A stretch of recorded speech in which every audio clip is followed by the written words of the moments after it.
बड़ी खबर मिल रही है पटना से। नीतीश कैबिनेट की बैठक खत्म हो गई है। दक्षिण बिहार की योजनाओं को लेकर कैबिनेट में स्वीकृति दी गई है। कुल 120 योजनाओं को मंजूरी मिली है। प्रगति यात्रा के दौरान जिन योजनाओं की घोषणा की गई थी उन योजनाओं के लिए वित्तीय प्रावधान बजट की बैठक में कर दिया गया है। 123 योजनाओं को विभागीय स्तर पर स्वीकृति मिली है। स्वीकृत योजनाओं की लागत 30,000 करोड़ है। उत्तर बिहार की 187 योजनाओं को पहले मंजूरी मिली। 20,000 करोड़ रुपए की राशि स्वीकृत की गई है। अब तक 50,000 करोड़ की योजनाओं पर मुहर लग चुकी है। तो बड़ी खबर इस समय की आपको बता रहे हैं। प्रगति यात्रा के दौरान समीक्षा बैठक में लोगों की मांगों को पूरा करने का मुख्यमंत्री ने ऐलान किया था। अब उससे संबंधित वित्तीय और विभागीय स्वीकृति कैबिनेट की बैठक में दी गई है। सहयोगी आशुतोष हमारे साथ जुड़ रहे हैं, उनसे जानते हैं कैबिनेट की बैठक में क्या कुछ खास रहा। जी आशुतोष। नहीं, बिल्कुल बहुत बड़ी घोषणा कह सकते हैं हो चुकी है अब तक। और आज की कैबिनेट की बैठक में 120 योजनाओं की मंजूरी मिली जो प्रगति यात्रा से रिलेटेड थी। और कुल जो कैबिनेट के एजेंडे पर मुहर लगे हैं वो आज 146 एजेंडे पर मुहर लगे हैं, लेकिन उसमें से 120 योजनाएं जो थी वो प्रगति यात्रा से जुड़ी हुई थी।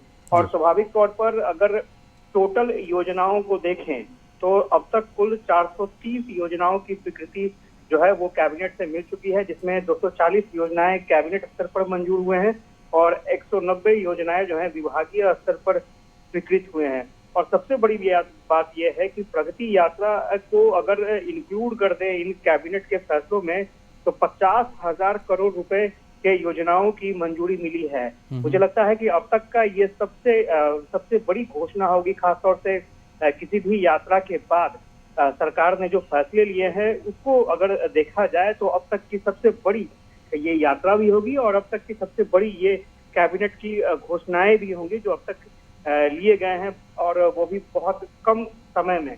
तो ये एक बिहार के लोगों के लिए एक बड़ी उपलब्धि है और बड़ा तोहफा है। और मुझे लगता है कि चुनाव से पहले बहुत सारे काम पर जो काम की प्रक्रिया है वो शुरू भी हो जाएगी। मुख्यमंत्री ने निर्देश भी दे दिया है, लेकिन फिलहाल अभी कैबिनेट की बैठक से ये बड़ी खबर निकल कर आ रही है। टोटल अब तक 50,000 करोड़ रुपए की योजनाओं की स्वीकृति कैबिनेट ने दे दी है। धन्यवाद आशुतोष तमाम जानकारियों के लिए। से सिपाह पुल तक पंचानन नदी में पक्का सुरक्षा कार्य एवं रिवर फ्रंट विकास किया जाएगा। भोजपुर जिला अंतर्गत चंदवा से भगवतपुर तक 6.5 किलोमीटर की लंबाई में गंगा नदी के दाएं बांध आरा शहर सुरक्षात्मक बांध पर सुदृढ़ीकरण एवं पक्कीकरण कार्य किया जाएगा। प्रगति यात्रा के दौरान घोषणा के आलोक में कैमूर जिला अंतर्गत जमनिया से ककरात गंगा जल उद्वय सिंचाई योजना की स्वीकृति दी गई। प्रगति यात्रा की घोषणा के आलोक में जमुई जिला अंतर्गत बरनार जलाशय योजना का निर्माण किया जाएगा। मुख्यमंत्री की प्रगति यात्रा से संबंधित पटना नगर निगम क्षेत्र आनंदपुरी नाला बाबा चौक अटल पथ एएन कॉलेज इंदिरा सिन्हा पथ राजापुर पुल योजना की स्वीकृति दी गई। प्रगति यात्रा के दौरान पटना नगर निगम क्षेत्र में कुर्जी नाला का निर्माण राजीव नगर डीपीएस से शकुंतला मार्केट होते हुए अटल पथ कुर्जी तक योजना का स्वीकृति दी गई। प्रगति यात्रा के दौरान नगर निगम सहरसा क्षेत्र के जल निकासी के लिए सहरसा स्टॉर्म वाटर ड्रेनेज योजना की स्वीकृति दी गई। नगर परिषद नवादा क्षेत्र अंतर्गत 44 वार्डों के बढ़े हुए क्षेत्र एवं नए आवासित घरों के लिए जलापूर्ति की योजना स्वीकृति दी गई। नगर परिषद बाढ़ क्षेत्र अंतर्गत गंगा नदी के किनारे उमानाथ घाट के विकास कार्य की स्वीकृति दी गई। औरंगाबाद जिला अंतर्गत जमोर को नगर पंचायत घोषित किया गया।